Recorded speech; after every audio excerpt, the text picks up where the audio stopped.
নমস্কার, আপনাদের সকলকে স্বাগত জানিয়ে শুরু করছি আজকের পর্বের জনমত। আমি সুজিত চট্টোপাধ্যায় রয়েছি আপনাদের সঙ্গে। বাংলা থেকে শুরু করে ঝাড়খণ্ড, বিভিন্ন রাজ্যগুলোতে কেন্দ্রীয় স্বরাষ্ট্র দপ্তর এক চরম নির্দেশিকা পাঠিয়েছে। অবিলম্বে যত বাংলাদেশি রয়েছে এবং রোহিঙ্গা যারা রয়েছে তাদেরকে ফেরত পাঠাতে হবে। স্বাভাবিকভাবে এই ফেরত পাঠানো নিয়ে ইতিমধ্যেই সীমান্তে, বাংলাদেশ সীমান্তে বেশ কিছু জায়গায় ঝামেলা হয়েছে। অনেকেই ওখানে লাঠিসোঁটা নিয়ে এসছে যে ভারতীয়রা ঢুকে পড়ছে।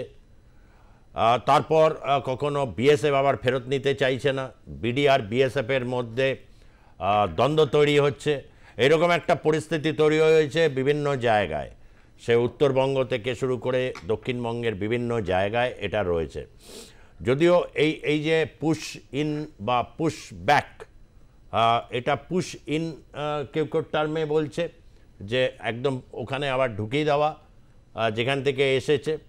এবং নানাভাবে কেন্দ্রীয় যে স্বরাষ্ট্র দপ্তর, ভারতবর্ষে এখন জনগণনার কাজ আবার শুরু হয়েছে বিভিন্নভাবে, যেগুলো জানা গেছে লোকসভার ডিবেটে বা রাজ্যসভার ডিবেটে প্রায় 1.5 কোটির মতো এরকম বাংলাদেশি এবং রোহিঙ্গা যারা অনুপ্রবেশ করেছেন এবং অবৈধ উপায়ে তাদের একটা রয়েছে এবং চিহ্নিতকরণ করে তাদেরকে এরকম ফেরত পাঠানো হচ্ছে, যেটা নিয়ে একটা বেশ টানাপোড়েন শুরু হয়েছে। যদিও কূটনৈতিক স্তরে এখন আলোচনার স্পেস বন্ধ হয়ে গেছে।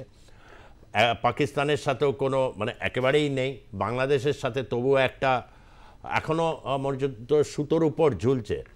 এবং যেটা গতকালের যে এফেক্ট, এটা নিয়ে আজকে আপনারা দেখতেই পাচ্ছেন আলোচনা করছিলাম এবং সারাদিন এই বিষয়টাকে নিয়ে চর্চা করছিলাম যে ফিনিশড গার্মেন্টস বা প্রসেসড ফুড, প্রসেসড ফ্রুট ফল, যেগুলো বিশেষ করে দেখেছি উত্তর পূর্বাঞ্চলে বাংলাদেশে কিছু সংস্থা আছে, প্রাণ গ্রুপ, আরও বিভিন্ন গ্রুপ আছে যাদের এরকম প্রোডাক্ট খুব জনপ্রিয় এবং প্লাস্টিক প্রোডাক্ট, সেগুলো কিন্তু উত্তর পূর্বের এই যে বাজার, উত্তর পূর্বকে একটা বাজার বলে মনে করা এবং এটাকে ভারতের থেকে বিচ্ছিন্ন করার এই ধরনের শুরু থেকেই এই ধরনের বিষোদ্গার ভারতকে একটা নির্দিষ্ট পর্যায়ে এসে একটা প্রতিক্রিয়া নিয়েছে।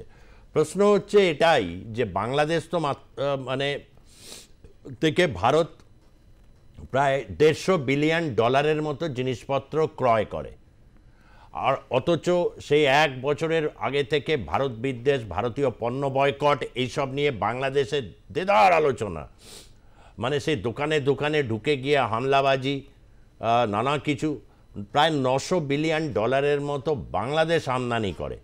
তো ভারত যখন বন্ধ করেছে তো বাংলাদেশ বন্ধ করে দিলেই তো পারে, কিন্তু বাস্তবে সেটা কি সম্ভব নয়। তো বাংলাদেশের সাথে ভারতের একদিকে হচ্ছে দুটো তো প্রতিবেশী দেশ, একটা বাংলাদেশের সাথে ভারতের সাথে তার প্রতিবেশী দেশ, আরেকটা রয়েছে হচ্ছে বার্মার সাথে। সেই বার্মার জান্টা সরকারের সাথেও খুবই খারাপ সম্পর্ক বাংলাদেশের এই মুহূর্তে। অন্যদিকে ভারতের সাথে সম্পর্কটাকে তলানিতে নিয়ে গেছে অকারণ ভারত বিদ্বেষের কারণে। কই সুদূরে পাকিস্তান বসে আছে, সেই পাকিস্তান থেকে কি জিনিস উড়িয়ে নিয়ে আসবে? যদি ধরা যাক এই নিয়ে বাংলাদেশ জুড়ে বিভিন্ন লোকের মধ্যে জোর আলোচনা, একেবারে উড়িয়েও দেওয়া যায় না। পরিস্থিতি যদি খুব আরও জটিল বা আরও সংকীর্ণ পরিস্থিতি তৈরি হয়, যদি ভারত যদি এয়ার রুট বন্ধ করে দেয়, তাহলে তো বাংলাদেশের একটা ডিজাস্টার তৈরি হবে। কোনো ভীতির পরিবেশের জন্য এটা বলেনি, কিন্তু একটা ভীতিজনক পরিবেশ তো রয়েছে। এবং এই পরিবেশ কারা তৈরি করলো? বাংলাদেশের মানুষ নিশ্চয়ই চিন্তাভাবনা করবেন, ভুল বুঝবেন না। তার কারণ হচ্ছে বরাবরই একদম 5ই আগস্টের আগে থেকে এই কথাটাই বলছিলাম যে ভাষার নৈকট্য বা সাংস্কৃতিক নৈকট্যকে প্রাধান্য দেওয়াটাকে বেশি জরুরি, না ধর্মীয় বিষয়টাকে প্রাধান্য দেওয়া বেশি জরুরি, না পাকিস্তান পেয়ারে পাকিস্তান বলল ছোট ভাই, আপনারাও মেনে নেবেন পাকিস্তানের কাছে ছোট ভাই? পাকিস্তান কি বলেছিল? ডিএনএ স্ট্রাকচার যে বদলে দেওয়ার চেষ্টা করে সে হবে ছোট ভাই? কি আছে ওদের নিজেদের? আইএমএফ থেকে লোন নিয়ে আবার টাকা করবে, তারপর $17 ট্রিলিয়ন আবার টাকা পাবে, পৃথিবীর সব দেশ থেকে বিভিন্ন ফাইটার প্লেন নিয়ে আসবে, তারপর সময় মতো একটা কোনো আছিলায় আবার সন্ত্রাসবাদকে এক্সপোর্ট করবে, আবার ওগুলো ধ্বংস হবে, আবার টাকা নেবে। এই তো পাকিস্তানের ইকোনমি এইভাবে চলে, বাংলাদেশের কি লাভ? এইসব প্রশ্নগুলো এখন ভীষণভাবে সারফেস হয়েছে। তার কারণ ভারত আবারও বলছে অ্যাকশন মোডে আছে, ভয়ঙ্কর অ্যাকশন মোডে রয়েছে কিন্তু ভারত। এবং চুলচেরা বিশ্লেষণ চলছে বিভিন্নভাবে, যে ক্ষয়ক্ষতি দেখা হচ্ছে। একটা ইকোনমিক্যালি পাওয়ারফুল একটা দেশ অগ্রগতিতে যাচ্ছে, ফলে তার আবেগ এখন কম থাকবে, এটাই স্বাভাবিক।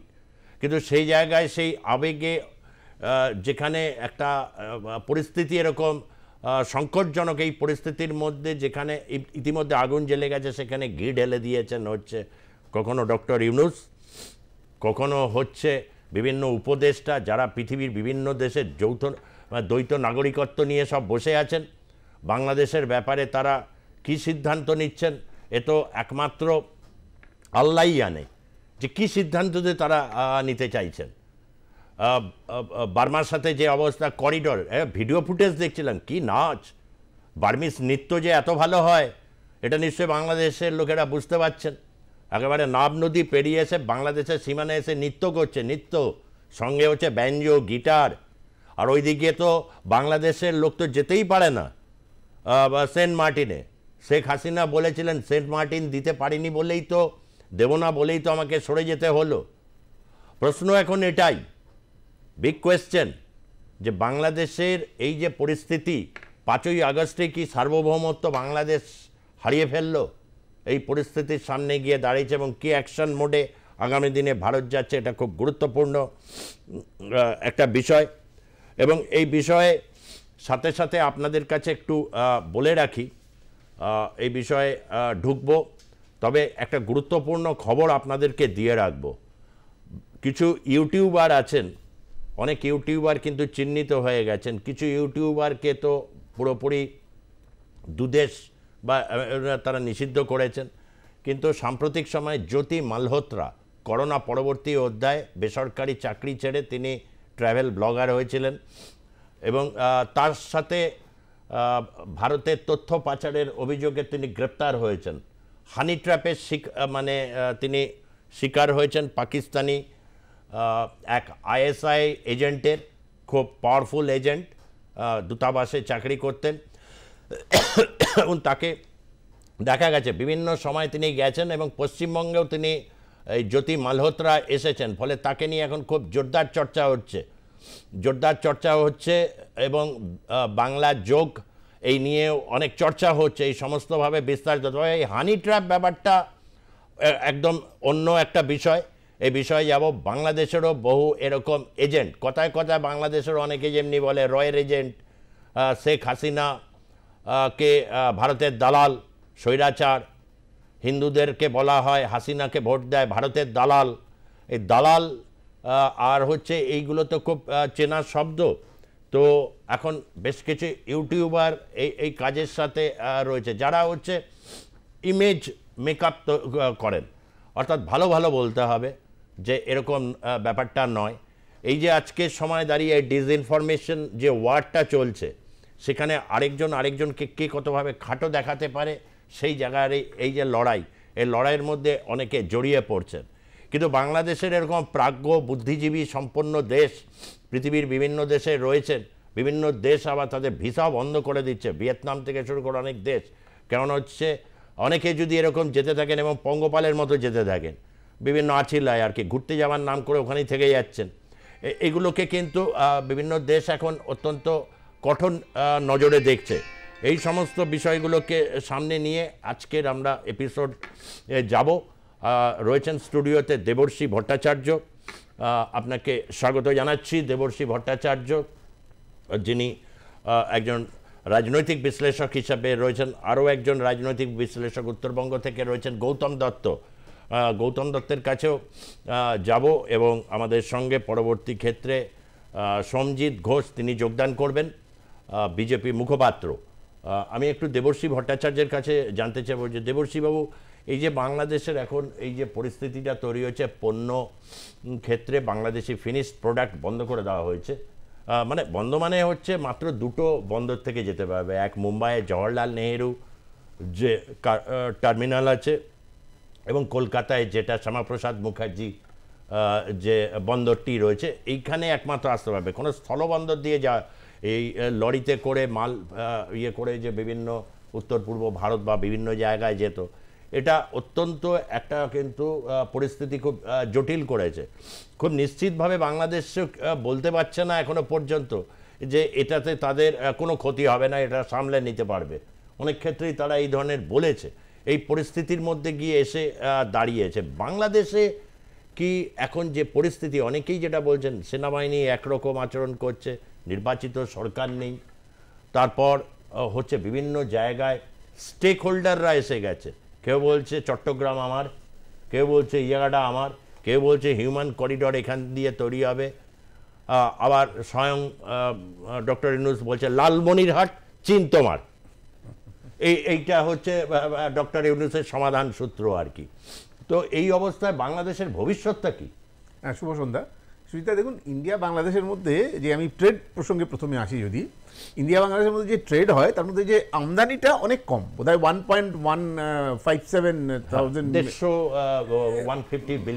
বিলিয়ন ডলার, whereas এক্সপোর্টটা অনেক বেশি হয়, 9,500 বোধহয় 950। যাই হোক, এখন এটাতে কি হয়েছে দেখুন, পুরো আমদানি কিন্তু অফিসিয়ালি বন্ধ হয়নি, ল্যান্ড পোর্ট দিয়ে সেটা আমদানি করা যাবে না।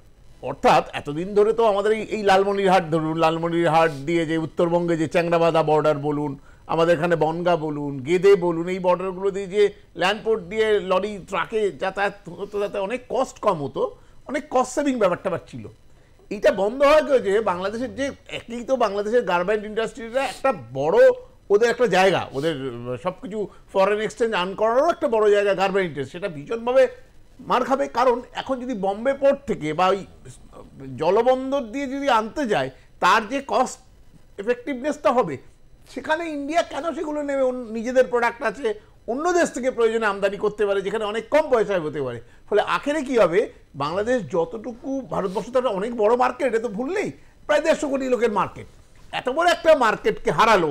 যতটুকুই তারা এক্সপোর্ট করুক না কেন, তার এগেস্টে যে ফরেন এক্সচেঞ্জটা আর্ন করতো সেটা কিন্তু কঠিন হয়ে যাবে, দূর হয়ে যাবে। কারণ হচ্ছে জলবন্দর দিয়ে আনতে গেলে তাদের কিন্তু অনেক বেশি কস্ট কিন্তু খরচ করতে হবে। ফলে সেইটা কিন্তু বাংলাদেশের পক্ষে একটা দূর হয়ে এটা হঠাৎ আচম্বিত ব্যাপারটা অনেকটা হলো না? ধরুন যখন মানে টেনশনটা খুব চরমে বা তুঙ্গে ছিল, সেই সময় প্রথম হচ্ছে ট্রানজিটটা বন্ধ করা হলো, ওই যে যেটা বিমানবন্দর দিয়ে অন্যান্য দেশের থার্ড পার্টি যে দেশগুলো রয়েছে সেখানে বন্ধ করে দেওয়া হলো। সেটা নিয়েও বাংলাদেশে খুব কড়া রিয়াকশান ছিল না, কিন্তু এইটা অনেকটা কড়া কি এই কারণেই এই সিদ্ধান্তটা হচ্ছে অত্যাধিক বেশি ভারত বিদ্বেষী কার্যকলাপ বাংলাদেশে বৃদ্ধি পেয়েছে। না, সেটা তো একটা কারণ হতে পারে। 2 নম্বর হচ্ছে যে ট্রেসপাসিংটা, এই যে স্থলবন্দর দিয়ে ট্রেসপাসিংয়ের একটা সম্ভাবনা ছিল, সেটাকেও মিনিমাইজ করা গেল। 2 হচ্ছে বড় কথা হচ্ছে যে বাংলাদেশের যে বিভিন্ন ভারত বিদ্বেষটা, যে জিগিরটা চলছে, এবং ভারত বিদ্বেষ জিগির উল্টো দিকে ধর্ম বিদ্বেষ জিগির দিয়ে যে একটা তত্ত্বাবধায়ক সরকার চলছে দিনের পর দিন গণতান্ত্রিকভাবে নির্বাচিত না হয়ে, এই ব্যাপারটাকে কোনোভাবে কূটনৈতিকভাবে রেস্ট্রিক্ট করার জন্যই হয়তো ভারত এই চালটা দিয়েছে। কারণ ভারত যদি বাংলাদেশ থেকে যদি আমাদের গার্মেন্ট বা ওই processed agro products, fruits mainly, সেগুলো যদি নাও আসে, ভারতের নিজস্ব যেহেতু প্রচুর প্রোডাকশন আছে, প্লাস ভারত অন্য দেশ থেকে আমদানি করতে পারে, তাতে খুব একটা ভারতের কিছু যায় আসবে না। উল্টে বাংলাদেশ প্রচুর পরিমাণে ফরেন এক্সচেঞ্জ লস করবে ভারতের সাথে যতটুকু তার বাণিজ্য হতো। ফলে এটা কিন্তু দুটো এক ঢিলে অনেক, দুটো পাখি মারা হলো। 1 নম্বর হচ্ছে যে ভারত বিদ্বেষের জিগির একটা প্রতিবেশী দেশ, যাদের আমরা এখনো বন্ধু দেশ বলে মনে করি, সেই দেশের বিরুদ্ধে যে বিদ্বেষ সরকার এবং এক শ্রেণীর জনতা যেভাবে উদ্গীরণ হচ্ছে, সেটাকে যেমন কাউন্টার করা। দ্বিতীয়ত হচ্ছে এই ক্রস বর্ডার যে অনুপ্রবেশটা, সেটাও একেবারে সিল করে দেওয়ার মতো ব্যাপার, কারণ ল্যান্ড পোর্ট দিয়ে কোনো মালপত্র যাতায়াত হবে না। এই জায়গাটা গিয়ে কিন্তু এই যে অনুপ্রবেশের প্রশ্নটা, সেটাও কিন্তু একটা বার্তা দিল ভারতবর্ষ বাংলাদেশকে। আমি একটু সমজিৎ ঘোষ, বিজেপির মুখপাত্র, আপনার কাছে যে বিষয়টা জানতে চাইব, বিভিন্ন রাজ্যগুলোতে এবং বিভিন্ন ক্ষেত্রে এসেছে বাংলাদেশি এবং রোহিঙ্গা যারা রয়েছে তাদেরকে পুশিন, মানে আবার ওগুলো ঢুকিয়ে দেওয়া, যেটা নিয়ে বাংলাদেশের বিডিআর এই মধ্যে বেশ কিছু জায়গায় এরকম হয়েছে। এই ব্যাপারটাকে ভারত ঠিক কিভাবে করতে চাইছে? বিজেপি এটাকে ঠিক কীভাবে করতে চাইছে? বিভিন্ন সরকারগুলোকে, কেন্দ্রীয় সরকার নির্দেশিকা পাঠিয়েছে, এই ব্যাপারটা ঠিক কীভাবে হবে? ভারতীয় জনতা পার্টি মুখপাত্র হিসাবে আপনার কাছ থেকে এই বিষয়টা একটু বুঝে নিতে চাইছি। দেখুন, এখন যে বর্তমানে যে ইউনিশ সরকার, যে অন্তর্বর্তী যে সরকার চলছে, তো সেই সরকারের মাথায় যিনি রয়েছেন তিনি নোবেলজয়ী মোহাম্মদ ইউনুস। কিন্তু একটা জিনিস প্রথমে বুঝতে হবে, মোহাম্মদ ইউনুস শান্তির পুরস্কার জন্য নোবেল পুরস্কার পেয়েছেন, কিন্তু রাজ্য বা দেশ রাষ্ট্র চালাবার জন্য নয়। তো সেখানে কি হচ্ছে, এই মোহাম্মদ ইউনুস সরকারে বসার পর থেকে আমরা কি দেখলাম? ছাত্র রাজনীতির পর থেকে আমরা কি দেখলাম? শেখ হাসিনার পতন, তারপরে ওনার আগমন। এই আগমনের পরে আমরা প্রথমে দেখতে পেলাম যে আস্তে আস্তে করে উনি কি করলেন, যে সংখ্যালঘু অর্থাৎ হিন্দু যারা আছেন বাংলাদেশে তাদের উপর নিধন শুরু হলো, এবং সবথেকে বড় যে জায়গাটা সেটা হচ্ছে গিয়ে জঙ্গি কার্যকলাপে তিনি পূর্ণ অর্থে মদত দিতে শুরু করলেন।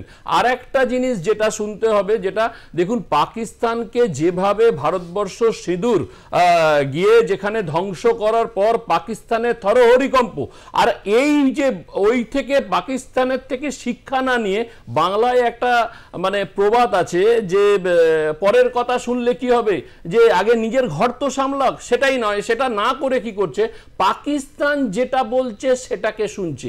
এই যে এখন যে মানে যে বর্তমান যে পরিস্থিতি তৈরি হয়ে গেল, ভারত সরকার নরেন্দ্র দামোদর দাস মোদিজি যে জায়গাটা করলেন, তাতে কি হলো, ওদের বাণিজ্য এবং সব থেকে বড় যে জায়গাটা অর্থনৈতিক দিক থেকে তারা আরো পিছিয়ে পড়বে। একটা ভারত তাদেরকে সহযোগিতা করেছিল দেশটা রূপান্তর করার জন্য, সেই দেশ যে দেশ ভারতের পয়সায় ভারতের সহানুভূতিতে খেয়ে বড় হচ্ছে, অথচ একটু সুযোগ পেলেই ভারতকে ফোঁস করছে।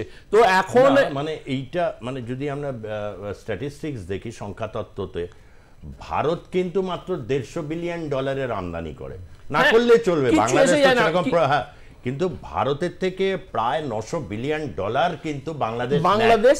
ফলে এই কথাটা আমরা বলি বটে, তার কারণ ভারত বিদ্বেষ যেভাবে ওখান থেকে আসে তার প্রত্যুত্তরে হয়তো এটা আসে, কিন্তু সংখ্যাতত্ত্বের বিচারে বাংলাদেশের লস। বাংলাদেশ তো বলতেই পারে, আপনিও জানেন যে 1 বছরের আগে থেকে ভারত বয়কট, ভারতীয় দ্রব্য বয়কট, কিন্তু তথাপি এখনো পর্যন্ত $900 বিলিয়ন আমদানি করতেই হবে তাদের, না হলে দেশ থেকে করবে না, ডবল দাম পড়ে যাবে, ডবল দাম পড়বে। একটা দেখুন, এইখানে যে ছোট্ট একটা শিক্ষা দিয়েছে, এতে যদি বাংলাদেশ শিক্ষায় শিক্ষিত হতে পারে তাহলে ঠিক, আর যদি না হয় পাকিস্তানের যা অবস্থা হয়েছে বাংলাদেশের ক্ষেত্রে তাই হবে। তার কারণ কি, এটা হচ্ছে নতুন ভারত, আগের ভারত নয়। যে ভারত নতুন ভারত, যাকে শিক্ষা দিতে শিখেছে, যে আজকে বিশ্বের দরবারে, আজকে অন্য সময় দেখতাম যে ভারত, সেখানে ভারতের প্রধানমন্ত্রীরা গেলে 50 জনের পিছনে দাঁড়াতো, আর এখন नरेंद्र दामोदर दास मोदी जी जहां पर खड़े हो जाते हैं लाइन वहीं से शुरू होता है, মানে আমি দাঁড়িয়ে যাব তারপর লাইন শুরু হবে। এটা হলো নতুন ভারত। তো এই ভারতের সামনে যদি চোখে চোখ তুলে তাকায় বা চোখে চোখ রেখে কথা বলতে চায়, তাহলে কাঁপুনি ঝাঁকুনি ছাড়া কিছু নেই, এমনিতেই সব জিনিস শেষ হয়ে গেছে। তা বাংলাদেশ সুজিতদা ওয়ার্ল্ড হাঙ্গার ইন্ডেক্সে আমরা 105, এটা নতুন ভারত তো বটেই। মানে আমি বড় টেবিল চ্যাপ্টার বললে হবে না, আমার সূচকগুলো কি বলছে, 105 ranking out of 137 countries. So এটা নতুন ভারত যদি হয় সত্যি। এই যে কথাটা বিশ্বের দরবারে আজকে দেখুন 4র্থ স্থান দখল করেছে ভারত, আমরা গর্ববোধ করব। না 4র্থ স্থান দখল করার কারণ আছে। কেন 2 * 3 = কত হয়? আমি আপনাকে বলুন 2 × 3 কত হয়? 2 গুণ কত? আপনি যে 6 হয়, আপনি যেটা আমার অঙ্কটা শুনুন, এই 6টা বারে কি করে জানেন? 2 বাড়লেও বারে, 3 বাড়লেও বারে। আমি আপনাকে বোঝাচ্ছি, পার ক্যাপিটা ইনকামে আমরা 124তম, 124তম পার ক্যাপিটা জিডিপি। এবার শুনুন, আপনাকে আমার পপুলেশনটার জন্য আমি একটা কথা, আমি আপনাকে বুঝুন, হাইয়েস্ট হচ্ছে লুক্সেমবার্গ। আপনাকে আমি একটা জিনিস বোঝাচ্ছি, ধরুন 2 ইনটু 4 যোগ করলে কত হয়? 6। যোগের প্রশ্ন আছে, 3 আর 3 যোগ করলে কত হয়? 6। আপনি না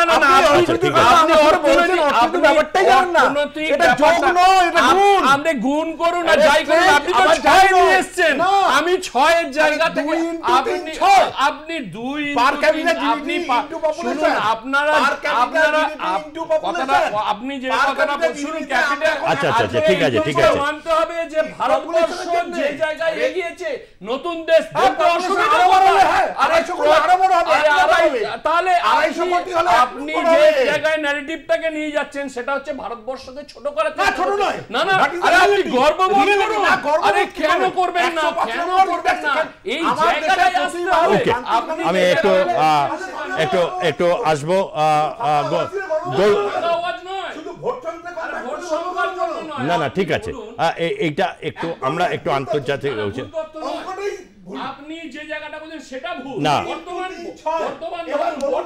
এটা তো ক্লাসরুম নয় 3 দুগুণে 6 4 দুগুণে ওটা ক্লাসরুম আপনি যেমন বোঝাচ্ছেন আপনি এইভাবে না না বলবেন ঠিক আছে তাহলেই তো ভুল ভারত হবে। ভারত চতুর্থ না পঞ্চম বৃহত্তম অর্থনীতি কারণটা আমি বলছি 2 into 3 6 এই 6টা বারে 2 বাড়লে আপনি চলে যাচ্ছেন ওই কারণে পপুলেশন বাড়লে বাড়বে এটা কিন্তু পার ক্যাপিটা জিডিপিতে আমরা 124 Population, লুক্সেমবার্গ 1 তাহলে পপুলেশন তাহলে যদি population- আরো বাড়বে আরো বাড়বে পপুলেশন যদি বেড়ে থাকে population বাড়ার জন্য এত বাড়ি। পপুলেশন যদি বেড়ে থাকে চতুর্থতম তাহলে population কি বাড়ার জন্য। বলছেন এই- পপুলেশন তো সবচেয়ে বেশি কম আমেরিকার 50 কোটিও নয় তো সে 1 নম্বর অর্থনীতি না এখন আমাদের জিডিপি পার ক্যাপিটা জিডিপি আমি তো জিডিপি নিয়ে আলোচনা করছি উনি তো বলছেন পঞ্চম ওটা করেই তো অর্থনীতি ফার্স্ট বলছে না না আপনি চলে যাচ্ছেন উনি বলছেন বিজেপি দিয়ে 5টা দাদা, মিনিট আমার গেল 150 কোটি ইনটু আমাদের 2400 আচ্ছা ওটা চীনের ক্ষেত্রে একই যা ফর্মুলা ভারতের তাহলে তাই ওখানে তো ফর্মুলা ওই ফর্মুলা চলবে তাহলে তো না? ওইভাবে তো এটা যেহেতু বলছে এটা তো সারা গ্লোবালি বলছে এমন না নরেন্দ্র মোদী একা বলছেন পঞ্চম বৃহৎ অর্থনীতি তা তো বলছেন না। কারণটা কি বোঝার যে না না আমাদের কারণটা youth করতে গিয়ে তো population- ক্লাসরুম হয়ে যাচ্ছিল গৌতম দত্ত উত্তরবঙ্গ বা বিভিন্ন জায়গাতে যেটা হচ্ছে পুশিন মানে যেটা এই যে ভারতবর্ষে বিভিন্নভাবে যারা রয়েছে হঠাৎ একদিনে এবং রাজ্যগুলোর ক্ষেত্রে এই বার্তা এসেছে তাদেরকে চিহ্নিতকরণ করে দ্রুততার সাথে এটা সীমান্তের ওপারে যাতে তাদের ঠেলে দেওয়া যায় এই যে প্রতিক্রিয়াটা তৈরি হয়েছে এই জায়গা থেকে মানে এখন ভারত বাংলাদেশের উপর বলা যেতে পারে সব ধরনের অ্যাকশনেই রয়েছে মিলিটারি অ্যাকশনে ভারত যাবে না বাংলাদেশের সাথে এটা ধরেই নেওয়া যায় আদারওয়াইজ ইকোনমিক যা যা সমস্ত সম্ভাব্য সমস্ত কিছুতে অ্যাকশনে রয়েছে এর প্রতিক্রিয়া কি উত্তরবঙ্গেও পড়ছে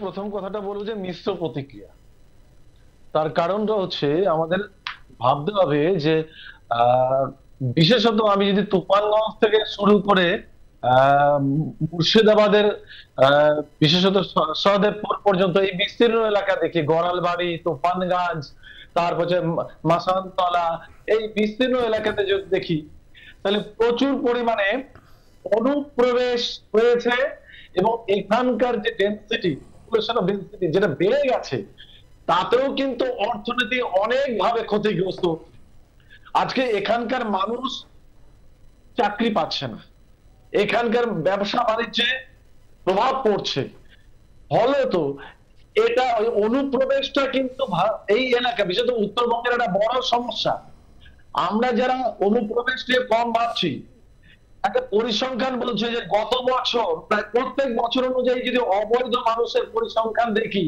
তাহলে দেখা যাবে প্রায় 3 লাখ বাংলাদেশি ভারতবর্ষে অনুপ্রবেশ করছে 1959 সাল থেকে 1980 সাল পর্যন্ত কখনো তিব্বতী শরণার্থী কখনো বাংলাদেশ থেকে চকমা শরণার্থী কখনো বাংলাদেশি শরণার্থী কখনো শ্রীলঙ্কার তামিল শরণার্থী 1980 সালে একের পর এক শরণার্থীরা ভারতবর্ষে অনুপ্রবেশ হচ্ছে এতে করে ভারতবর্ষের অর্থনীতি কিন্তু ক্ষতিগ্রস্ত হচ্ছে এক আর 2 নম্বর হচ্ছে আমরা যে ওপার বাংলার কথা বলছি এটা কিন্তু মনে রাখতে হবে যে স্থানীয় উৎপাদনও কিন্তু চাঙ্গা হচ্ছে যখন ওপার বাংলা থেকে আসছে না তখন কিন্তু স্থানীয় উৎপাদনটাও চাঙ্গা হওয়ার আশা আছে এবং ব্যবসায়ীরা কিন্তু সেটাতেও বেশ একটা উৎসাহের দানা বাঁধতে শুরু করেছে সুতরাং শুধুমাত্র যে আমাদের লস হবে ব্যাপারটা এরকম নয় আর যেটা বলছেন বাংলাদেশের সঙ্গে আমাদের সম্পর্ক না আমি ওইটা আপনি আরেকটু যদি গভীরভাবে তথ্যটা দেন কারণ আপনি ওখানে খুব অ্যাক্টিভলি জড়িয়ে রয়েছেন বিভিন্ন কর্মকাণ্ডে এই কোচবিহার জলপাইগুড়ি আলিপুরদুয়ার এই বিভিন্ন জায়গায় কি এই ধরনের পুশিনের ঘটনা কি ঘটছে হ্যাঁ ঘটছে তো ঘটছে তো। এবং এবং সবচেয়ে বড় কথা আমি বলছি তো, যে আপনি যদি কখনো উত্তর বাংলা, আসাম সংলগ্ন 12 থেকে শুরু করে, আমার মনে হচ্ছে প্যানেলে আজকে দেবর্ষীরা আছেন, খুব সম্ভবত আমি দেখতে পাচ্ছি আছেন বোধহয়, এবং দেবর্ষীরা এই এলাকাটা খুব ভালো করে জানেন যে এই এলাকায় কি পরিমাণ ওপার বাংলার মানুষ এপার বাংলায় এসছে। এবং প্রথমে তারা রেশন কার্ড বলবো না, ভোটার কার্ড করেছে আগে এক সময়, রেশন কার্ডটা করতে পারেনি, ভোটার কার্ড করেছে, করে তারপরে তারা ধীরে ধীরে ধীরে ধীরে অন্য জায়গায় যাচ্ছে। সুতরাং আমরা এই ব্যাপারটাতে এফেক্টেড। সুতরাং আজকে স্বাধীনতার এতগুলো বছর পরেও বর্ডার সংলগ্ন এলাকায় এখনো পর্যন্ত বর্ডার গুলো মানে কি সিল হয়নি, এটা তো আমাদের দুর্ভাগ্যের এবং যন্ত্রণা। আজকে বাংলাদেশের কথা বলছেন, আগামী দিন হয়তো শুনবো যে এই বাংলাদেশের যে সরকার আছে গোপনে হয়তো এদেরকেও পরমাণু বিদ্যা শিখাবে এই পাকিস্তান, পরমাণু অস্ত্র দিয়ে সহায়তা করবে। সুতরাং বাংলাদেশ থেকে সাবধান। পাকিস্তানের সঙ্গে আমাদের কলকাতা 48 সাল থেকে, কিন্তু যে বাংলাদেশের সঙ্গে এতখানি করা হয়েছে তারপরেও তাদের যা অবস্থা, তাদের যা মানসিকতা। আমি আরেকটা ব্যাপারে বলি আপনাকে, যে আপনি জেনে নিন 12 থেকে জলপাইগুড়ি পর্যন্ত বা শিলিগুড়ি পর্যন্ত এই চত্বরে একটি প্রোডাক্টের নাম বলি, যেটা হচ্ছে প্রাণ এফআরএল, যেটা প্রাণ এফআরএল না, হ্যাঁ আরএফএল। এই প্রোডাক্টের কি পরিমাণ জিনিসপত্রের তল্লাটে বিক্রি হয় কল্পনা করতে পারবেন না। আমি শুধু আপনাকে বলি যে বাংলাদেশের হাবিবগঞ্জে একটা প্রাণের ইন্ডাস্ট্রিয়াল হাব তৈরি হচ্ছে, যেটা মূলত ঢুকবে হচ্ছে ত্রিপুরা আগরতলা হয়ে এবং আমাদের উত্তরবঙ্গ টোটাল সেক্টরটা অর্থাৎ উত্তর পূর্ব ভারতে ঢুকবে, যেখানে বাংলাদেশের প্রায় 15,000 থেকে 20,000 লোকের কর্মসংস্থান হবে। সেটা এক লহমায় বন্ধ হয়ে গেল এবং বাংলাদেশকে সেটা উপলব্ধি করতে হবে। ভারতবর্ষকে 900 কোটি টাকার সমস্যা দেখা যাচ্ছে, কিন্তু ভারতবর্ষের বিকল্প জায়গাগুলো তৈরি হয়েছে। কারণ আপনারা জানেন বাংলাদেশ অনেক আগে থেকেই বাংলাদেশ এই সন্ত্রাসবাদের আঁতুড়ঘর হয়ে উঠেছে। আমি আপনাদের বলি যে তুরস্কের যে সমস্ত 2015 সাল থেকে এই তুরস্কের বিভিন্ন সিরিজ, ওয়েব সিরিজ, বিভিন্ন সিরিয়াল, এগুলো এখানে ডাবিং হয়ে বাংলাদেশে বহুদিন আগে থেকে দেখানো হয়। অর্থাৎ যে তুরস্ক নিউ এশিয়াটিক ইসলামিক সংগঠন গড়ে তোলবার কথা ভাবছে, সেই তুরস্ক আজকে এভাবে বাংলাদেশের মাটি ছেড়ে ফেলেছে। তো বাংলাদেশকে কিন্তু খুব স্বাভাবিকভাবে মেনে নিলে চলবে না। বাংলাদেশকে অনেক গভীরে ভাবতে হবে। আজকে বাংলাদেশ যেভাবে ভারতবর্ষের বিরোধিতা করছে, সুতরাং বাংলাদেশকে কিছুটা অন্তত সাবেক না শেখাতে পারলে আগামী দিন কিন্তু ভারতের পক্ষে অন্তরায় হবেই। বড় ব্যাপার যে বাংলাদেশের যারা বিরোধিতা করছে, সেই ইউনুস গ্যাং বা এই উপদেষ্টা যারা বিরোধিতা করছে, বা জামাত বা হেফাজত ইসলাম, এরা মূলত হচ্ছে ভারত বিদ্বেষের জিগে, এবং বেশ কিছু ইউটিউবার যারা রয়েছে বিভিন্ন পশ্চিমা দেশগুলোতে যারা অবস্থান করেন তাদের রয়েছেন। আর যারা ভারত বন্ধু তারা তো হচ্ছে একেবারে শিয়াল কুকুরের মতো তাদের এখন জীবনযাপন, পালিয়ে পালিয়ে বেড়াচ্ছে, জেলে বন্দি, নিষিদ্ধ করার সব পরিকল্পনা বাস্তবায়িত হয়েছে। এমতো অবস্থায় একটা ভারতের দিক থেকে যে অ্যাকশনসগুলো আসছে, এটা সইবার মতো এই মুহূর্তের বাংলাদেশ কি ওই পরিস্থিতিতে আছে বলে আপনি মনে করেন? না সুজিতা, আমি অন্যভাবে দেখি সুজিতা। আমার যেটা মনে হয় যে ভারত বিদ্বেষ কারা করছে, মূলত একটা শ্রেণীর লোক। তারা মনে করছে যে গণতান্ত্রিক আবহটা এটা ঠিক নয়, এটা ভালো নয়, শরিয়ত আইনটা এস্টাবলিশ করতে হবে, খিলাফত ব্যবস্থা চালু করতে হবে। এই একটা সেকশন যারা ভীষণভাবে ধর্মীয়ভাবে ধর্মান্ধ মানুষ, তারা কিন্তু এইটাকে এস্টাবলিশ করতে গেলে তাদের কাছে মনে হয় যে ভারতবর্ষ একটা যে অন্তরায়, কারণ ভারতবর্ষ আর যাই হোক অন্তত গণতান্ত্রিক আবহটা আছে, ভারতবর্ষ গণতন্ত্র নিয়ে চর্চা হয়, ভারতবর্ষ গণতন্ত্রকে এতদিন ধরে সযত্নে লালন করার চেষ্টা করছে। তাদের কাছে মনে হচ্ছে ভারতবর্ষ হচ্ছে সবচেয়ে বড় অন্তরায় আমাদের এই খিলাফত ব্যবস্থা চালু করা বা শরিয়ত চালু, সেই সেকশন অফ পিপল কিন্তু আগে থেকেই ওই জন্য ভারতবর্ষকে দাঁড়িয়ে দিচ্ছে মূল জায়গায় এই জায়গাটা। তাছাড়া ভারতবর্ষের সাথে বিদ্বেষ থাকা তো কথা নয়, ভারতবর্ষের সাথে অন্যান্য ব্যাপার দেখুন, বর্ডার ইস্যু তো কিছু আছে, বিএসএফ এর অনেক কিছু গুলি চুলি চালানোগুলো অনেক ক্ষেত্রে আমরাও সেটা সমালোচনা করি, অনেক ক্ষেত্রে ঠিক নয়, কিন্তু তাছাড়া তো বিএসএফ কি গুলি চালাবে না? অনেক না না, এই যে আপনি এই যে বলছেন শুনলেন, অনেক ক্ষেত্রে, এই যে অনেক ক্ষেত্রে আপনি বিএসএফ কে কেন আরে বলছেন? আপনি স্বরাষ্ট্রমন্ত্রী বলেছে, আরে স্বরাষ্ট্রমন্ত্রী ওটা কখন জিরো করে দেব, জিরো আপনি কি আমার বলেছে? কাছে বলেছে, শুনুন, বিএসএফ আজকে সবথেকে বড় বিএসএফ আছে বলে আপনি না না আপনি এই যে আপনি বলছেন আপনি জানেন না, আপনি সব জানেন, তাহলে আপনি কি বিএসএফ এর ব্যাপারটা যেটা আপনি তুললেন, আপনি সেন্ট্রাল গভর্নমেন্টকে অপমান করছেন বিএসএফ আছে বলে। না না না, আরে মানববন্ধন কি আছে? দেশটা রয়েছে বিএসএফ এর উপরে। কে বলেছে আপনাকে? বিএসএফ কি ফোর্স কি করে? Central arm police. ভারতবর্ষ কি না না না, বর্ডারে কে পাহারা দিচ্ছে ওরা? আপনি জানেন না? না না, আপনি আরে আপনি কথাই কথা বলছেন, আপনি কি জানেন? আপনি কিছু জানেন না, উল্টো পাল্টা বলছেন, আপনি জানেন না।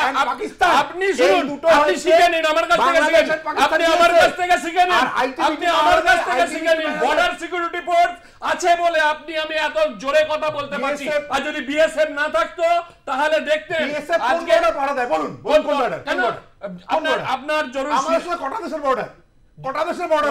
ত্রিপুরার এই যে আমার বাংলাদেশ যে ঠিক আছে, আচ্ছা ঠিক আছে, না না দাদা এরকম কথা চলবে না না। না না, এই কথা আমি বলছি না, কোনো aggressive- আপনাকে বলছি বাংলাদেশের যে বর্ডারটা রয়েছে এখন সিচুয়েশন দেবশ্রী বাবু তার জন্য এক সেকেন্ড দাঁড়ান, আমাকে বলতে দিন না, আমাকে বলতে দিন।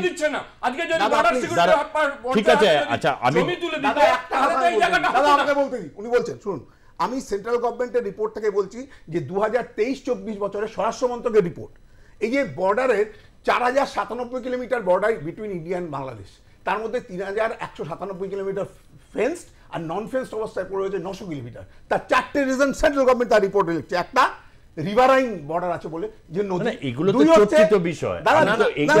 আরে আপনি শুনুন দাদা, এক সেকেন্ড, আমি বুঝতেই পারছি না যে কেন আপনি দাঁড়ান। আমি যেটা বলতে চাচ্ছি দেবশ্রী বাবু এটা বোঝার চেষ্টা করুন, দেশের সিচুয়েশন টেন্স অত্যন্ত, কোনো কমেন্টস বা কোনো কিছু বিএসএফ নিয়ে সমালোচনা আছে, না আমি কি বললাম, কিন্তু বিএসএফ গুলি চালায় আর বিডিআর ওখানে খঞ্জনি বাজার, আমি যেটা বলেছি বিডিআর যেভাবে ডিসকট করবে না প্লিজ। আমি বলেছি দু একটা জায়গায় বিএসএফ এর গুলি সামো চালানো সম্বন্ধে হয়েছে, না না, গুলি যে চালিয়েছে, গুলি যদি চালিয়েছে সেটা ঠিক আছে, তাহলে কি যদি ধরুন অনুপ্রবেশ করে ভেতরে ঢোকে তাহলে কি ফুলে মারা দেবে নাকি? এই কথাটা আমাকে পার্লামেন্টে দাঁড়িয়ে বলেছে আমরা এটাকে জিরো ফায়ারিং আনবো, তার কমিটমেন্ট করেছে, তার ডকুমেন্টস আমার কাছে রয়েছে। আরে জিরো ফায়ারিং কেন বলেছে সেটাও তো বলুন, সেই ব্যাখ্যাটা দিন। বলতে দিন জিরো ফায়ারিং তো ভালো করেছে তো, অমিত শাহ যদি বলে থাকেন আনবো এটা বলেছে যে আমরা আনবো যাতে ক্রস বর্ডার ফায়ারিং ঘুরি আপনাদেরই ওটা একটু ধৈর্য ধরুন, ফায়ারিং যাতে না হয়। হট সিচুয়েশনস তো একটু ইন্ডিয়া বাংলাদেশের মধ্যে বাইল্যাটারাল সম্পর্ক আর খারাপ হওয়ার কোনো জায়গা নেই, কিন্তু তথাপি তারা মনে করছে এই কারণে যেহেতু তারা গণতন্ত্রকে ভয় পাচ্ছে, তারা এই গণতন্ত্রকে ভয় পায়, তারা একটা ধর্মীয় অনুশাসনের মধ্যে চলতে যাচ্ছে। দেখুন, যখন গণতন্ত্র ডেভেলপ করছে, রুল অফ ল ডেভেলপ করছে, তখন বিভিন্ন ধর্মীয় অনুশাসন তো অনেক সেকেন্ডারি হয়ে যাচ্ছে, কিন্তু তারা মনে করছে না সেটাই সর্বেসর্বা, ধর্মীয় অনুশাসনটাই সবচেয়ে শ্রেষ্ঠ, ফলে rule of law by democracy এইগুলো সবচেয়ে বড় প্রতিবন্ধকতা আমাদের ধর্মীয় অনুশাসন কে এস্টাবলিশ করার জন্য। তার জন্য তারা ভারতবর্ষকে সবচেয়ে বড় প্রতিবন্ধকতা। এইখানে এই অনুপ্রবেশের ক্ষেত্রে অনুপ্রবেশের একটা বড় অংশ হচ্ছে, যদি যে দেশে হচ্ছে প্রতি বছরে 3 লক্ষ না 4 লক্ষ যদি মাদ্রাসা থেকে ছাত্র বেরোয়, এবং কি ট্রেন তারা আমি জানিও না, তারা হাতের কাজে ট্রেন্ড নাকি হচ্ছে তারা কর্মশিক্ষায় ট্রেন্ড, যে এরকম এই যে এইটা ভারতে স্বাভাবিকভাবে ভারতের লেবার মার্কেটে কি এফেক্ট পড়েছে, গৌতম দত্তের মতো এরকম একজন সেকুলার পার্সন যেভাবে বলছে যে চাকরি বাকরির উপর, কাজের উপর প্রভাব ফেলেছে, এটা তো একটা ভয়ঙ্কর সমস্যা। বাংলাদেশ কখনোই এটা সিরিয়াসলি ডিল করে না। অনুপ্রবেশের কিন্তু কারণটা, কিন্তু মূল কারণটা হচ্ছে অর্থনৈতিক। গৌতমবাবু এক সেকেন্ড আমি আসছি। না সেটা তো আমি বললামই তো, অর্থনৈতিক অর্থনৈতিক অসাম্য মূল কারণ হচ্ছে। মানে আপনি বলতে চাইছেন যে অর্থনৈতিক অসাম্যের কারণে ওরা ভারতে এলে সাম্য পাবে? না না না, সম্ভব, তারা চেষ্টা করছে, তারা আসছে। কেন আসছে? আপনি কি মনে করেন না ওইখানে যে মাদ্রাসাগুলোতে যে শিক্ষাটা দেওয়া হয় কর্মশিক্ষা দিতে পারে তো? তাহলে সেটা ভারতে এসে ভারতের কর্মের বাজারে যে এফেক্টটা পড়ছে, এটার কি ব্যাখ্যা হবে? বাংলাদেশ বর্তমানে যে অবস্থায় দাঁড়িয়ে আছে অর্থনৈতিক ভাবে, তার মাদ্রাসায় যাই হোক না কেন তারা ভারতের উপর না, এটা জোর গলায় বলতে হবে। না না দেখুন, আমাকে একটুখানি বলতে দেবেন, আমাকে একটুখানি বলতে দেবেন। দেখুন, ওই যে বাংলাদেশ থেকে যে অনুপ্রবেশ হচ্ছে, অনুপ্রবেশ যে হয়ে আসছে কেন? আর কিছুদিন আগেতে আনসারুল্লাহ বাংলা কি বললেন? আনসারুল্লাহ বাংলার যে প্রধান সে কি বললো যে আমি 5 মিনিটে কলকাতা দখল করে নেবো, বলেছিল তো। তো এই যে বলার উদ্যত, বলার ইয়েটা পাচ্ছে কোথা থেকে? আজকে যে বাংলাদেশ থেকে অনুপ্রবেশ হচ্ছে তার প্রধান কারণ হচ্ছে বাংলাদেশের শিক্ষার অভাব, অর্থনৈতিক অভাব, এবং সেই জায়গাটার জন্য খাবার নেই, কিছু নেই, কি করবে? আজকে ধরুন মাদ্রাসা বলুন আর ধরুন ওখানকার যে শিক্ষায় যারা সরকারি যেগুলো স্কুল আছে সেখানে শিক্ষার পর কি করবে?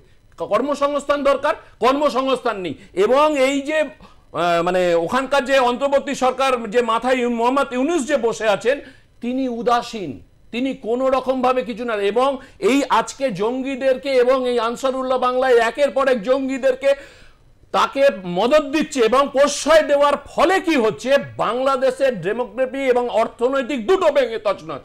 তার জন্য তারা কি করবে? ভারত পাশে পাচ্ছে যে ভারতে ঢুকবে। কিন্তু আগের আমি যে কথাটা বলছি হয়তো ওনার গায়ে লাগবে, আগের ভারত নয়, আগের ভারত নয়, এখনকার ভারত অনুপ্রবেশ হোক আর যাই হোক, এখানে ধর্মশালা নয় ভারতবর্ষটা যে যে কেউ পারবে চলে আসবে। আজকে একটা লাস্ট জায়গায় শেষ করব, আজকে ধরুন 4 জন এখানে এলো, 4 জনের যদি 40 জনের পরিবার হয়ে যায়, তাহলে এই 40 জনের পরিবার পশ্চিমবঙ্গে যারা প্রকৃত নাগরিক, ভারতবর্ষের যারা প্রকৃত নাগরিক, তাদের পেটে লাথি মারবে, তাদের অন্য সংস্থানগুলোকে কেড়ে নেবে। এই জায়গাটাকে ভাবতে হবে। আমি ইউনুস আলী রয়েছেন, আসছি দুজনের ফোন নিয়ে একটু দ্রুত। ইউনুস আলী মুর্শিদাবাদ থেকে। হ্যাঁ বলুন ইউনুস আলী। নমস্কার। হ্যাঁ বলুন। মূলত হচ্ছে বাংলাদেশকে কেন্দ্র করে আমি এই বক্তব্যটা রাখছি বা যুক্তিটা রাখছি এই জায়গায় যে আমাদের বাংলাদেশের যে ক্যারেক্টার ছিল সেটা হচ্ছে একটা মৌলবাদকে কেন্দ্র করে তার যে ধ্যান ধারণা, গণতন্ত্রকে বিকশিত করতে না দেওয়ার যে বিষয়গুলো সেগুলো বরাবরই ছিল। কিন্তু বর্তমান সময়ে দেখা যাচ্ছে যে ওই ছাত্র আন্দোলনকে কেন্দ্র করে যে সমস্ত মানে এই পরিযায়ী শ্রমিক বা পাখি, এদেরও ক্যারেক্টার আছে যে পরিযায়ী শ্রমিক প্রতি বছর পর্যটক মানে ভ্রমণ করতে আসে, সময় ফুরিয়ে গেলে আবার চলে যায়। এমনি শ্রমিকও হচ্ছে তাই, কাজ করে দেশে ফেরে, রাজ্যে ফেরে, আবার ফিরে যায়। কিন্তু এই যে কালকে একটা পরিসংখ্যান দেখলাম প্রদীপ্ত বাবুর মুখে যে আমাদের যে ওই বাংলাদেশের যে শাসক মানে উপদেষ্টা তার অধিকাংশই হচ্ছে ইউরোপের বিভিন্ন কান্ট্রির নাগরিক এবং ইউএস এর নাগরিক। এরা হচ্ছে কি এরা মানে স্বাদ আহরণ করতে বাংলাদেশে এসে যে জিনিসটা করতে চাইছে, ওরা যে ধারাবাহিকতা, যে মানসিকতায় বাংলাদেশে চালিত করার চেষ্টা করছিল, সেই জায়গায় হাসিনা বা আওয়ামী সরকার বাধাপ্রাপ্ত হয়েছিল। তারা আজকে এসে এটা প্রসার লাভ করিয়ে ধন্যবাদ। ওই যে বিশেষ করে বাংলাদেশের যারা দেখা যাচ্ছে যিনি সংবিধান সংস্কার করবেন তিনি আমেরিকান নাগরিক, যিনি বাংলাদেশের অর্থনীতিতে পিএইচডি করেছেন হার্ভার্ড থেকে, তিনি বাংলাদেশের জাতীয় নিরাপত্তা উপদেষ্টা খলিলুর রহমানকে জবের থেকে বসানো হলো। প্যারিস প্রবাসী ইউটিউবার, খুব খুশি।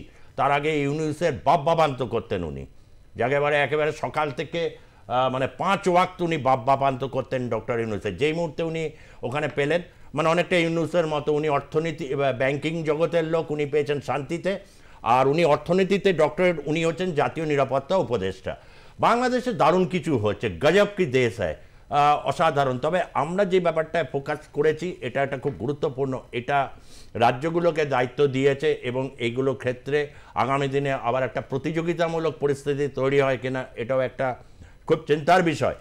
আরও একজন রয়েছেন নবদ্বীপ থেকে। হ্যাঁ বলুন গোরাচাঁদ বাবু, আছেন কি? আচ্ছা, হ্যাঁ গৌতম দত্ত। না, আমি আপনাদের এখানে যারা বসে তাদের প্রত্যেককে আমি বলবো যে ঠিক আছে, কি বলা হচ্ছে, বাংলাদেশ সম্পর্কে আমরা যতটাই লিবারেল থাকি না কেন, আমরা প্রত্যেকে বলুন তো যে এই সমকালীন সময়ের আগে আমরা চিকেন নেক সম্পর্কে খুব বেশি কি নাড়াঘাটা করতাম বা সেটা সম্পর্কে আমাদের খুব একটা ধারণা ছিল কি? সেটা আমার মনে হয় বেশিরভাগেরই সেই ব্যাপারে খুব বেশি আলোচনাও ছিল না, এবং গোটা ভারতবর্ষের মধ্যে এটা খুব একটা আলোচনার কেন্দ্রবিন্দুতেও ছিল। তার মানে বাংলাদেশ ভারতবর্ষের সার্বভৌমত্বের উপর আঘাত হানবার চেষ্টা করছে, বিষয়টাকে আমাদের বুঝতে হবে। আপনি যদি পাকিস্তানের মাটিকে ব্যাখ্যা করেন, আমি এর আগের দিনে বলেছিলাম, আপনার চ্যানেলেও বলেছিলাম, যে পাকিস্তানের যে কোটি জঙ্গি সংগঠনের নাম আপনি বলতে পারবেন, আমি আপনার চ্যানেলে বসে বলে দিব অন্তত 10খানা জঙ্গি সংগঠন বাংলাদেশে, এবং যারা প্রত্যেকেই অনেকে আফগানিস্তান ট্রেন্ড এবং তারা আজকে ভারতবর্ষে এসে যে অস্থিরতা সৃষ্টি করছে, ভারতবর্ষের সার্বভৌমত্ব নিয়ে প্রশ্ন তুলছে, এমনকি তাদের এক অশিক্ষিত সেনাপ্রধান, সেনানায়ক, যিনি বলে পেয়েছেন যে এটাই হচ্ছে আমাদের মানে গুরুত্ব, মানে ভালো সময় যখন আমরা এই 7 সিস্টারকে আক্রমণ করতে পারি পাকিস্তানের সঙ্গে আক্রমণের সময়। তার মানে তারা ভারতবর্ষের সার্বভৌমত্বের প্রশ্নে আঘাত আনছে। সেই সময় দেশ চুপ করে থাকতে পারে না, এই বাস্তবটাকে আমাদের বুঝতে হবে। আর ইউনূস সরকার, যেমন আপনারা জানেন, মানে আপনি কি এটা বলতে চাইছেন যেমন পাকিস্তানের একটা এই ছিল বা আমেরিকাও এটা চেয়েছিল জম্মু কাশ্মীরকে আন্তর্জাতিক ইস্যু করে তুলতে, দীর্ঘদিনের প্রচেষ্টা, অনেকটা চেষ্টা করছে, আর বাংলাদেশের এই চিকেন নেকটাকে এবং এই যে অঞ্চলটাকে দিয়ে এটাকে একটা পরিস্থিতিকে উত্তপ্ত করে একটা আন্তর্জাতিক ইস্যু করার কি চেষ্টায় রয়েছে? 100%। আরেকটা কথা আপনাকে বলি, যে আজকে যে মানবিক করিডোরের কথা বলছে, বাংলাদেশের মাটিতে এই যে সন্ত্রাসবাদীর আতুর ঘরে পরিণত হয়েছে, এটা কি আমেরিকা জানে না? তাদের কাছে সমস্ত রকম খবরই আছে, তারপরও সে নিশ্চুপ হয়ে বসে আছে, কারণ চীনকে প্রতিরোধ করে তাকে সেখানে এসে ওই জায়গাটা নজরের মধ্যে রাখতে হবে, অর্থাৎ দক্ষিণ পূর্ব এশিয়া এই অঞ্চলটাতে। তাহলে পরে আমরা জানি তো আমেরিকার সেই ভূমিকা, আমরা 48 সাল থেকেই জানি, 47 সালের পরে 48 সাল থেকেই জানি, 71 সালে প্রকট ভাবে জানি, 65-তে আমরা প্রকট ভাবে জানি, আমরা 99 সালে প্রকট ভাবে জানি। সেটা নিয়ে আমি বলছি না, আপনারা জানেন। তবে আমি গতদিন আপনাদের বলছি আশার একটা ব্যাপার, সেটা হচ্ছে আওয়ামী লীগকে ছোট করে দেখবেন না। আওয়ামী লীগ কিন্তু ক্ষমতার অলিন্দে আসবার সম্ভাবনা প্রবল আছে, কারণ গতকালকেই কিন্তু তারা বিক্ষিপ্তভাবে গোটা বাংলাদেশে আন্দোলন তাদের ছড়িয়ে পড়েছিল। এবং যেটা হচ্ছে আপনার ওই ঢাকা, যেটা হচ্ছে আপনার কি বলবো প্রধান কার্যালয়, যেটা ওই বঙ্গ এভিনিউতে, সেখানে সেই কার্যালয় পর্যন্ত তারা চলে গেছিল এবং তারা দখলই করতে যাচ্ছিল। আওয়ামী লীগকে ছোট করে দেখবেন না। আর ইউনূস সেনা প্রধানের বিরুদ্ধে এখনো যেভাবে লেলিয়ে দেওয়ার চেষ্টা করছে, অর্থাৎ আপনারা জানেন যে গতকালকে চাকরি হারিয়েছে সেই সমস্ত সেনা কর্মীরা অলরেডি এই আমাদের ওয়াকার ইউনূসের বিরুদ্ধে বিক্ষোভ সৃষ্টি করেছে। অথচ তারা জানে যে 2000 তার 15 বছরের রাজত্বকালে, এই যে কি বলে শেখ হাসিনার 15 বছরের রাজত্বকালে 4 জন সেনা প্রধান ছিলেন, তারপরে তার বিরুদ্ধে লেলিয়ে দেওয়া হয়েছে, অর্থাৎ তাকেও সরাতে হবে, অর্থাৎ গণতান্ত্রিক সিস্টেমটাকে ভেঙে দিতে হবে। এই জামাতদের কৌশলটার কাছে আমাদের মাথা নত করলে চলবে না। এবং জামাতরা যত বেশি বাংলাদেশের মাটিতে সক্রিয় হবে, অন্তত সেখানে আনসারুল্লাহ থেকে আরম্ভ করে বিভিন্ন যে সন্ত্রাসবাদী সংগঠনগুলো, তারা ভারতে এসেই কিন্তু এই সমস্ত নাশকতা কার্যকলাপ গুলো চালাবে। এটা কিন্তু প্রধান সমস্যা। আজকে আমরা 900 কোটি জামাত তো এককালে বলাই হতো বাংলাদেশে একই মায়ের পেটের 2 সন্তান, বিএনপি আর জামাত ইসলাম, কিন্তু এখন বিএনপির পেছনে জামাতের পেছনে এই গোটা ওকে চেস করছে, গোটা বাংলাদেশ প্রায় লিজ দিয়ে ফেলেছে। ডক্টর ইউনূসের, আচ্ছা গৌতম বাবু, পৃথিবীতে এরকম কোনো পুরস্কার আছে নাকি নোবেলের সমতুল্য না হলেও চলবে? এই ধরুন লিজ মাস্টার জেনারেল, আমরা যেরকম বিজনেস জগতে শুনি ওই যারা হচ্ছে কোম্পানির টেক ওভার কিং, মানে ধসে যাওয়া কোম্পানিকে নিয়ে নেওয়া যে শিল্পপতিরা নেয় তাদের টেক ওভার কিং বলে। আর এরকম লিজ মাস্টার জেনারেল যদি কিছু এরকম পুরস্কার থাকলে একটু জানাবেন, তাহলে আমরা ডক্টর ইউনূসকে নিয়ে কিন্তু ওরা বলতে পারি যে বেশ সুন্দর লালমনিরহাটটা চীন, ওই জায়গাটা এই একটা সোনার বাংলা, কত গর্বের সাথে গোটা পৃথিবীতে মানুষ উচ্চারণ করতে, একটা ভাষাকে নিয়ে একটা দেশ, একটা ভাষার আন্দোলন কিভাবে একটা মুক্তিযুদ্ধে রূপান্তরিত হচ্ছে বিশ্বের রাজনীতির ইতিহাসে যা দুরূহ ছিল, আর সেই দেশটার ইতিহাস কোথায় নিয়ে গিয়ে এসে ডাম্পিং করছে। এটা নিঃসন্দেহে বিশ্বের যে কোনো গণতন্ত্রপ্রেমী মানুষ, যে কোনো যারা গণ আন্দোলনকে একটা বৈপ্লবিক উত্তরণ দিতে পারে, গুটি কয়েক ব্যক্তিত্বই পৃথিবীতে এরকম এসছেন। সেই ক্ষেত্রে বাংলাদেশও একটা সেই উদাহরণ তৈরি করেছিল। তাকে একেবারে কিভাবে একটা গাড্ডায় ফেলে দেওয়া যায় সেটা কিন্তু বাংলাদেশ ক্রমাগত দেখেই যাচ্ছে। আমি আসবো গোরাচাঁদ মন্ডল আছেন নবদ্বীপ থেকে, হ্যাঁ বলুন। হ্যাঁ, নমস্কার সুজিত বাবু।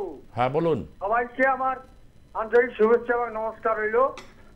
আমার বক্তব্য, বিজেপি যিনি বসে আছেন ওনাকে আমার একটি কথা বলার আছে। নতুন ভারত, হ্যাঁ সত্যি নতুন ভারত ভালোই চলছে এখন ঠাকুরের কৃপায়। তবে পুরানো ভারতও খারাপ ছিল না, বিশেষ করে ইন্দিরা গান্ধীর সময়। উনিও একবার মা দুর্গা নিজে পেয়েছিলেন ওনার, এমনকি আমাদের যে অটল বিহারী বাজপেয়ীও বলেছিলেন যে ইন্দিরা গান্ধী যা করেছেন মা দুর্গার মতো কাজ করেছেন। কিন্তু এখন তো আমাদের মোদীবাবুকে সেই রকম কিছু উপহার দেওয়া হয়নি। যাই হোক, ঠিক আছে।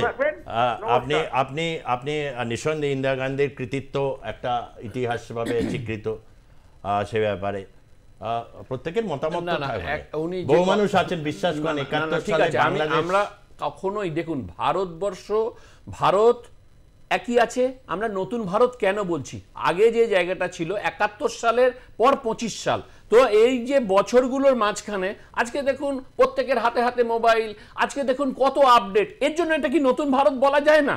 তো সেই জায়গায় তখন যখন ছিল, ইন্দিরা গান্ধীও যখন যুদ্ধ করেছিলেন তখন কিন্তু 9.5 মাস সময় নিয়েছিলেন, আর এরকে 13 দিনেই কেল্লা ফতে। তো এইটার একটা ব্যাপার। আর একটা জিনিস, উনি যখন যুদ্ধ করেছিলেন 96,000 জঙ্গিকে মুক্ত দিয়েছিলেন, আর এখানে যখন করেছেন তো পাকিস্তানের মানচিত্রটাই পাল্টে যাবে।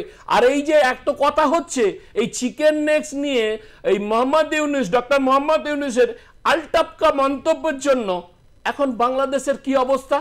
বাংলাদেশে এখন তো মানে নিজেদের মধ্যে খেয়ে অবস্থা। আজকে ধরুন যদি ওনাকে বলা হচ্ছে যে ভোট করার জন্য, উনি ভোট করতে চাইছেন না। কেন ভোট করতে চাইছেন না? তার কারণ হচ্ছে কি, এই মসনদে বসে যে ওই সুবিধাটুকু পেয়েছেন, আজকে যদি ভোট করেন তাহলে এই সুবিধা থাকবে না। এটা বাংলাদেশের অভ্যন্তরীণ ব্যাপার, সে নিয়ে আমাদের কোনো ব্যাপার নয়। আশ্চর্যভাবে আমেরিকা আর ভোটের কথা সেভাবে কিন্তু ওরকম বলছে না যে বাংলাদেশে। অ্যাকচুয়ালি গণতান্ত্রিক আবহাওয়াটাকে বারবার মিস করতে চাইছে, মানে বারবার দূরে সরিয়ে রাখতে চাইছে। এর পিছনে ওই হয়তো কোথাও ধর্মান্ধ মানুষদের উস্কানি আছে, যারা হয়তো একটা ধর্মীয় একটা ওই খিলাফত বা ওই শরিয়ত ল ইন্ট্রোডিউস, এটা একটা রোচা লিজের একটা ব্যাপার আছে মনে হয়। এখানে লাস্ট একটা কথা বলি, বাংলাদেশের যে জায়গাটা ওই একটা বাংলায় একটা কথা আছে না, খাচ্ছিল তাতি তাঁত বুনে, কাল হলো পাকিস্তানের কথা শুনে। কেন? আজকে পাকিস্তান ভাবছে, যার দুটো পা ভেঙে দিয়েছে, কোমর ভেঙে দিয়েছে, সে উঠতে পারছে না, বলছে আমি আছি আমি আছি। আরে তুমি কোথায় আছো? তুমি তোমার নিজের দেশেই নেই, তুমি আমার কাছে আছো। এই করতে গিয়ে বাংলাদেশের অবস্থা দেখুন, আজকের পর আপনি একটা সপ্তাহ পরে দেখবেন যে দুর্ভিক্ষ দেখা দিয়ে যাবে।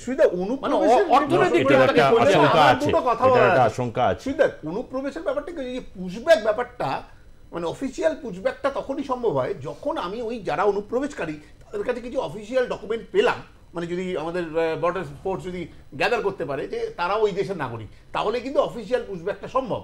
আদারওয়াইজ তাদের কাছে কোনো ডকুমেন্ট পেলাম না, তখন আমাদের ওই কুয়াশার রাত্রে অন্ধকারে তাদের একটা জিনিস এখানে পরে আমি একটা কথা বলবো, ঠিক আছে বলুন, পুশিং করা, তাদের পুশব্যাক করা হয়, আবার ওখান থেকে ঠেলে দেয়, এই কাণ্ড কারবারটা চলে। ফলে একবার ঢুকে গেলে তাদের পুশব্যাক করাটা যদি না অফিসিয়াল মানে ভ্যালিড ডকুমেন্ট সমেত তাদের যদি আমরা ধরতে না পারি, তাহলে কিন্তু ওই অফিসিয়াল পুশব্যাকটা সম্ভব হয় না। এত দায় নেওয়াটা কিন্তু না, ওই দায়টা কেন ভারত নেবে?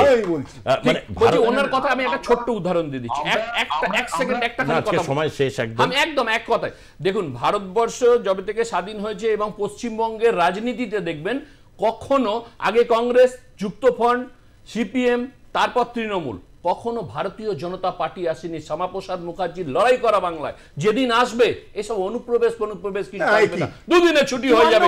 ভারতীয় জনতা পার্টি যদি আসে এইসব নিয়ে কোনো সমস্যা থাকবে না। সমস্যা মানুষ বুঝতে পারছে, আগামী দিন দেখবেন। আপনি উনি মুখপাত্র, ওনাকে বলতে দিন না। আপনি কিলোমিটারের মধ্যে দাদা, আরে ঠিক আছে, আপনি তো মুখপাত্র নন, উনি মুখপাত্র হিসেবে এটা বলার লিবার্টি আছে ওনার। আপনি তো মুখপাত্র না, আপনি ঝাঁপিয়ে পড়ছেন কেন?